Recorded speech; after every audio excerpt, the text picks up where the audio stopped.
Ons teksvers is, en die woord het vlees geword en het onder ons gewoon. The word became flesh and dwelt among us. My geliefde broeder en suster, die kern van die Kersboodskap in 3 woorde. U moet vandag hier by hierdie erediens kan uitgaan en hierdie 3 woorde onthou. Want dit vat die hele evangelie saam.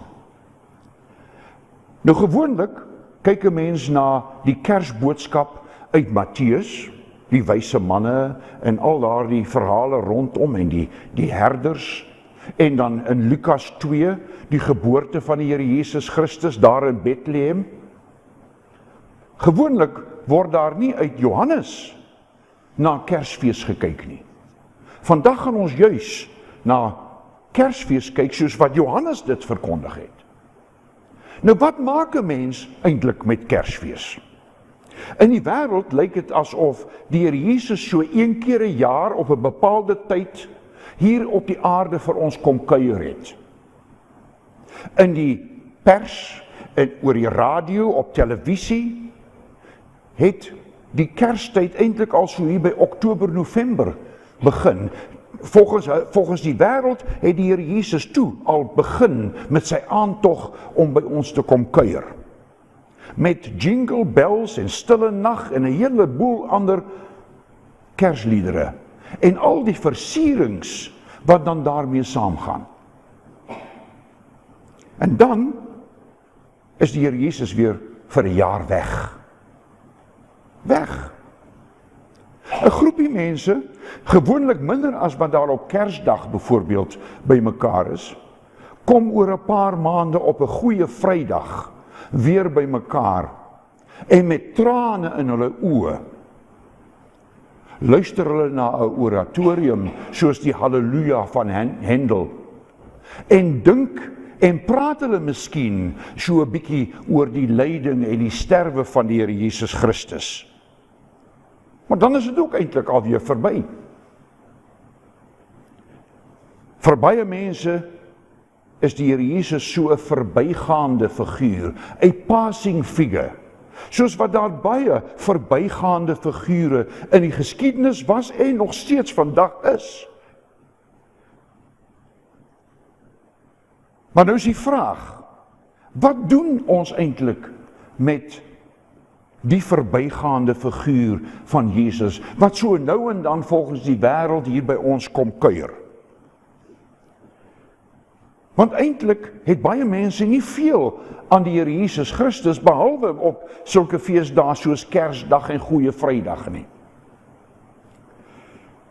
Ons moet ook ons kerkmense eerlik vra, is die Here Jesus nog 'n werklikheid vir ons? Is hy 'n werklikheid as dit met ons goed gaan en as dit donker word in ons lewens? Is hy 'n werklikheid as jy met dankbaarheid sê, die Here het ons daarin baie geseën? As ons eintlik daarmee bedoel, die Here het vir ons baie geld in die sak gegee. Is hy nog 'n werklikheid by ons? As ons moet sê, dit gaan eintlik maar vrot met ons.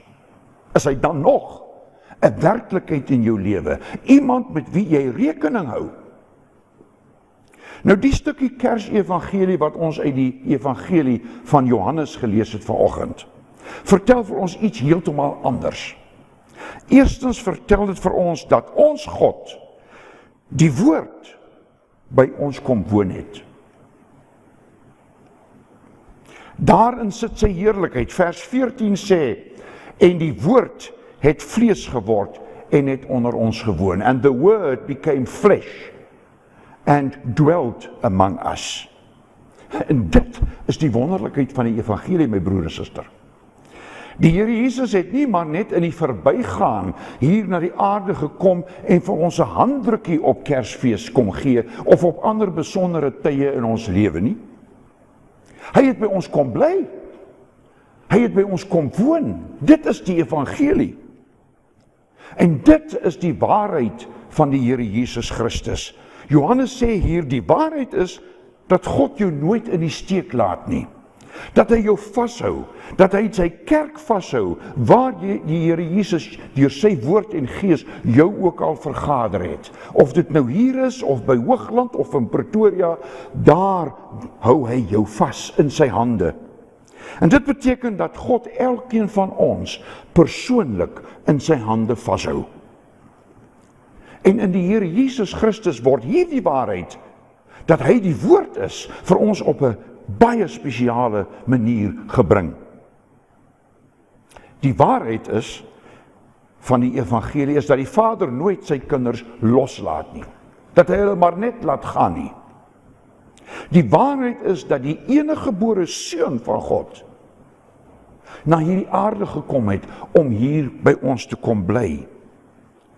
Want die seun van die Vader, het ons in vers 1 van Johannes 1 gelees, hy is God, hy was by God en hy is God. Daardie God het nou by ons kom bly. Dit is die waarheid, sê Johannes hier vir ons op 'n baie belangrike manier. Elkeen van ons is persoonlik in sy hande, want ons liggame is mos die tempel van God, nie waar nie? Daarom hy woon by ons. Die waarheid is dat dit genade is. Dit is iets wat ons nie verdien het nie. Dit is iets wat ons nie eers oor kon gedroom het nie. Maar in God se alwysheid het hy dit bedink, dat hy by ons en in ons wil kom woon. Daar is baie godsdienste in die wêreld. Ek praat van godsdienste met 'n klein lettertjie. Want dit is godsdienste van mense wat probeer opklouter na God toe. Na 'n God wat hulle dink iewers in die lug is. 'n God. Maar hulle ken nie die God wat die hemel en die aarde geskape het nie. Hulle ken nie 'n God wat van sy kant af na ons toe gekom het. En by ons kom woon het. En in ons kom woon het nie. Hulle ken nie daardie God nie. God kom by ons woon, my broer en suster. Dit is wat Johannes deur die Heilige Gees, wat die woord wat hy geskryf het, geïnspireer het, vir ons so graag laat verstaan. Johannes is die een wat elke keer maar weer, ook in sy briewe aan die gemeentes, dit beklemtoon. Onthou, die Here Jesus is nie een of ander rolmodel, of 'n goeie mens, of 'n goeie leermeester, wat na ons toe gekom het om ons te vertel van liefde, en van welwillendheid, en van naaste liefde nie. Hy sê, die woord is God. Die woord is God, want hy is God uit God, lig uit lig, ware God uit ware God. Onthou 'n bietjie, sê hy, julle het met God te doen as julle met Jesus Christus te doen het. Hy wil dit vir ons elke keer maar weer inhamer in ons harte. Onthou, Jesus Christus is die woord, en die woord is en was God. Wanneer jy sommige kerke besoek, sien jy die Here Jesus baie keer as 'n magtelose persoon, by wyse van 'n beeld voor in die kerk, of beelde, of selfs skilderye. Dan sien jy 'n kindjie in 'n krib, 'n beeld van 'n kindjie in die krib, of jy sien 'n beeld van 'n kindjie in die arms van sy ma. En later dan sien jy 'n magtelose mens aan 'n kruis hang. Maar nou sê Johannes, daardie kindjie in die krib, en daardie gestorwe en begrawe Christus Jesus is God. Jesus Christus is die woord. Dit is die heel eerste vers van Johannes 1. Hy is die woord. Mense het al geleerde boeke geskrywe oor die betekenis van daardie Griekse woordjie logos, wat beteken woord. Maar as jy Genesis 1 lees, dan kom jy eintlik agter dat dit glad nie so moeilik is om dit te verstaan nie. Wat het daar in Genesis gebeur? Die skepping het plaasgevind. En hoe het die skepping plaasgevind? God het gesê. Hy het 'n woord gespreek, soos byvoorbeeld, laat daar lig wees. En daar was lig. En so kan jy maar na elkeen van die skepingsdae kyk, hoe die Here alles tot stand gebring het, deur 'n woord te spreek. Dit is die woord. Hy het alles deur die woord geskep. Hy het alles met ander woorde deur Jesus Christus geskep, want Jesus Christus is die woord. En dan sê God, laat ons mense maak na ons beeld. Na ons gelykenis. Jy kan dit maar gaan lees in Genesis 1 vers 26. En uit die stof van die aarde het God die mens geformeer. En in sy neusgate die asem van die lewe geblaas. Gaan lees dit maar in Genesis 2 vers 6. 2 vers 7. God spreek. God praat. En dan gebeur daar iets. Want dan gebeur dit wat hy gesê het. Ons het vanoggend Psalm 33 vers 5 gelees, of gesing, daardie 5de vers, wat sê, die woord van die Here is skepingsmagtig. Dit is by magte om iets te skep uit niks. Dit is skepingsmagtig. Dit staan daar lewenskragtig. God roep net en dit het geskied. Dit is die Tosius beruiming van Psalm 33. So is die Here Jesus, en so was die Here Jesus by die skepping, en ook vandag by die herskepping van die wêreld besig. Hy spreek deur sy woord en sy gees, en wanneer hy spreek, wanneer die woord spreek, dan gebeur daar iets. Dan word sulke mense splinternuwe mense. Hy sê byvoorbeeld vir 'n blinde wat vir hom vra, Here, dat ek kan sien. Toe die Here Jesus vir hom vra, wat wil jy hê, moet ek vir jou doen? Here, dat ek kan sien. En dan sê die Here Jesus net, gaan. En dan sien hy.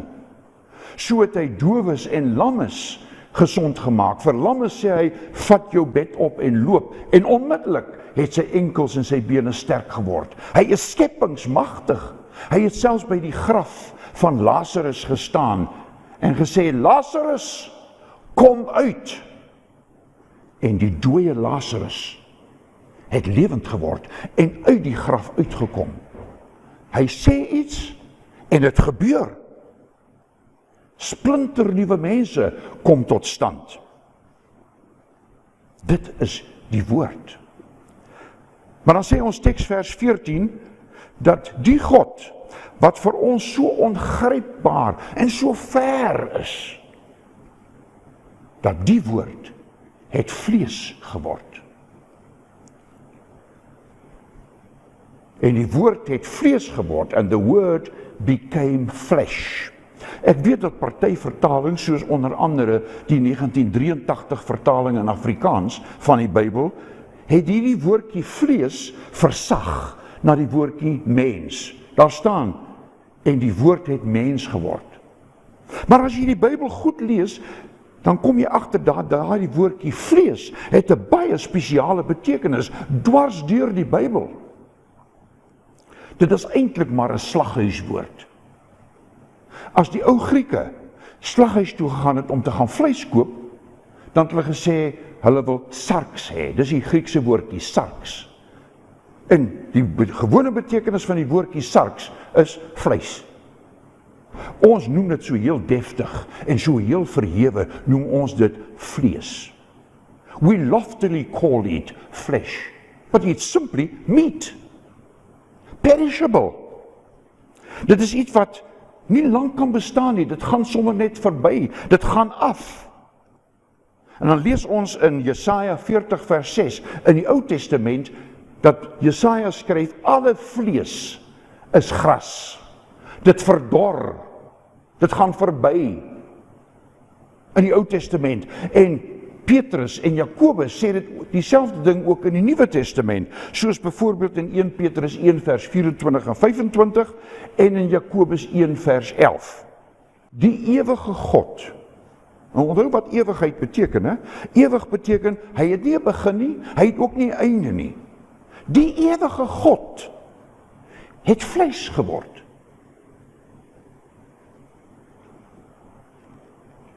Hy het mens geword. Verganklik, sterflik. He became mortal. Subject to decay. God het vlees geword. Maar dan het die woordjie vlees ook nog 'n ander betekenis. Jy kry dit veral in die briewe van Paulus. Dis die betekenis van die bederf van die sonde wat in mense lewens ingetree het. The decay that has entered human lives. Dis ook vlees, flesh. En Paulus sê, ek moet gedurig teen my vlees. Met ander woorde, teen my sondige natuur, dit waarmee ek gebore is, moet ek baklei. Ek moet gedurig baklei teen die ou ek. En dat ek tog die belangrikste is, hierdie eie ek. Ek is gedurig, sê hy, met myself in 'n oorlog gewikkel. Hy sê byvoorbeeld in Romeine 7 vers 19, want die goeie wat ek wil, dit doen ek nie. Maar die kwaad wat ek nie wil nie, dit doen ek. Die kwaad lê voor die deur, skryf hy. Dis vlees. Dit is die hoogmoed, die afguns, die haat, die moord, die doodslag, die korrupsie, die oneerlikheid, die geskinder, die vlijmskerp kritiek, immoraliteit, ag noem hulle maar op. Dit is vlees. Dis ook in ons kerkmense se harte. Nie net die gemors van die wêreld daar buite nie, maar ook in ons lewens. Dit is miskien nie altyd vir ander mense so duidelik wat in ons harte aangaan en watter sondes ons gedoen het, want ons wil dit mos baie keer wegsteek. Maar God ken ons harte. Hy ken ons deur en deur. Dis vlees. Al wil ons dit graag bedek, voor God kan ons dit nie bedek nie. Vlees het op die ou einde, met ander woorde, die betekenis van ons sondige natuur, die sondige mens. Weet, mens kan van 'n mens nog goeie dinge sê, maar jy kan dit nie van vleis sê nie. Miskien het dit 'n lekker smaak as dit vars is, as jy braai dit. Maar as jy niks daarmee doen nie, dan vergaan dit word vrot. Jy kan nie sê dat daar iets goeds in daardie vleis van self is nie. En die Bybel sê dieselfde ding. Hy sê, daar is niks goeds in 'n mens nie. Niks! Die Bybel gaan selfs so ver deur te sê, dat ons beste werke, our righteousnesses, ons beste werke is soos vuil klere, filthy rags. Jy kan dit maar gaan lees in Jesaja 64 vers 6. Daar's niks goeds in 'n mens nie. Dit is vlees. En dan sê die Bybel, die ewige, heilige God het vlees geword. Hy het in die persoon van die kind daar in die krib, en later die timmerman van Nasaret, en nog later die kruiseling daar op Golgotha, het hy vir ons vleis geword. Hy het mens geword, sterflik geword. Ja, die Bybel sê selfs vir ons in 2 Korintiërs 5 vers 21, want hy het hom wat nie sonde geken het nie, sonde vir ons gemaak. Hy het sonde vir ons geword. Die woord het vlees geword. Dit is wat daar in die Bybel staan. Dit is die evangelie van Johannes. En daarom ken hy ons ook so goed. As Filippus later vir die Here Jesus vra, Here, wys vir ons die Vader, het die Here Jesus vir Filippus en vir die ander disippels gesê, wie my sien, sien die Vader. Johannes 14 vers 9. As jy vir Jesus sien, sien jy die een wat jou ken. Want hy was klein, soos wat jy klein is, Don, soos wat jy klein is, so was hy klein gewees. Hy was klein soos wat elkeen van ons op 'n stadium klein was. En hy was eensaam en alleen soos wat ons van tyd tot tyd eensaam en alleen is. Hy het blydskap geken. Dink maar aan die bruiloft daar by Kana. Maar hy het ook trane geken. Trane wat hy gestort het by die graf van sy vriend Lazarus, voordat hy hom uit die dood uit opgewek het. Soos wat jy en ek by die graf van 'n geliefde moet staan en trane stort. Hy het ook geweet wat dit is om versadig te wees, om genoeg te hê van alles, want hulle het hom gul onderhou. Martha en Maria het gesorg dat hy alles nodig het wat kos en klere betref.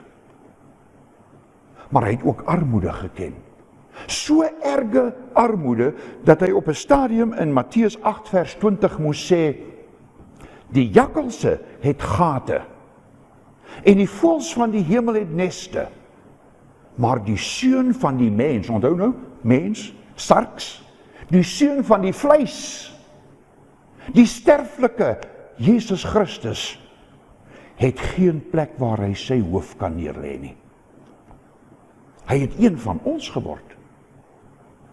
Is dit nie 'n pragtige evangelie nie, my broer en suster? Hy ken jou, hy weet alles van jou, omdat hy soos ons is, behalwe die sonde. En hy die sonde oorwin. Hy ken jou beter as wat jy jouself ken. Hy ken jou so goed, dat hy vrywillig uit sy hemelse koninkryk na die aarde gekom het en 'n mens geword het, vleis geword het, om die toorn van God die Vader oor die sonde vir ons te kom dra. En dan die derde punt. Hy het onder ons gewoon. He dwelt among us. Nou, my broer en suster, moenie dink aan 'n mooi strandhuis, of 'n vakansiehuis, of 'n villa iewers nie.